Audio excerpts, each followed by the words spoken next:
اعوذ باللہ من الشیطان الرجیم بسم اللہ الرحمن الرحیم 18 ذی الحج بہت ہی بابرکت دن ہے، کیونکہ اس دن دین اسلام مکمل ہوا۔ نبی اکرم کے اعلان مولا امیر المومنین علیہ السلام کی ولایت کے بعد دین اسلام مکمل ہوا قرآن مجید کی آیات کے مطابق۔ یہ دن وہ دن ہے کہ جس دن مومنین کی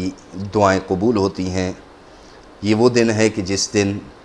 مومنین کے اعمال قبول ہوتے ہیں، اور یہ وہ دن ہے کہ جس دن مومنین سے رنج و غم دور ہوتا ہے۔ 18 ذی الحج بہت ہی بابرکت دن ہے، اور یہی وہ دن تھا کہ جس دن حضرت موسیٰ علیہ السلام نے جادوگروں پر غلبہ حاصل کیا، اور یہی وہ دن ہے کہ جس دن خدا نے آتش نمرود کو جناب ابراہیم خلیل اللہ کے لیے گلزار بنایا تھا، اور سرد و سلامتی بن گئی تھی، وہ آگ سرد ہو گئی تھی۔ یہی وہ دن ہے 18 ذی الحج کہ حضرت موسیٰ علیہ السلام نے یوشع بن نون کو اپنا وصی بنایا،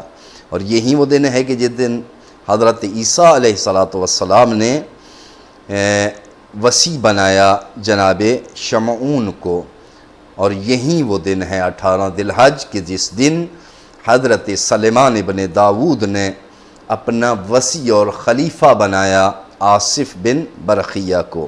یہ بہت ہی بابرکت دن ہے، اور یہی وہ دن تھا 18 ذی الحج کہ جس دن حضرت محمد مصطفیٰ صلی اللہ علیہ وآلہ وسلم نے صحابہ کرام کو ایک دوسرے کا بھائی بنایا تھا۔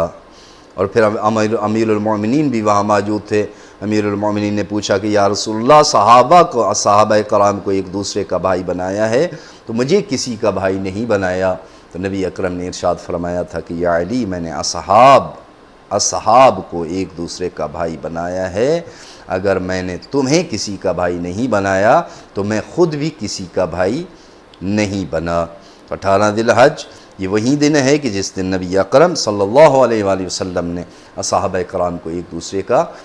بھائی بنایا۔ اور پھر یہی وہ 18 ذی الحج ہے کہ جس دن غدیر کا میدان سجا، اور خم کا وہ میدان، پلہانوں کا منبر، نبی اکرم صلی اللہ علیہ وآلہ وسلم نے اپنی زندگی میں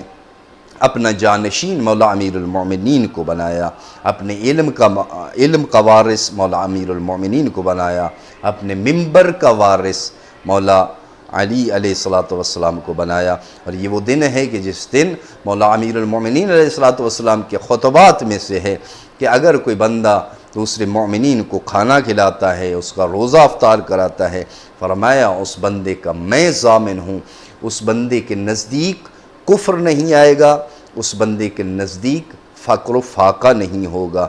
اور غربت ختم ہو جائے گی۔ بہت ہی بابرکت دن ہے۔ خداوند عالم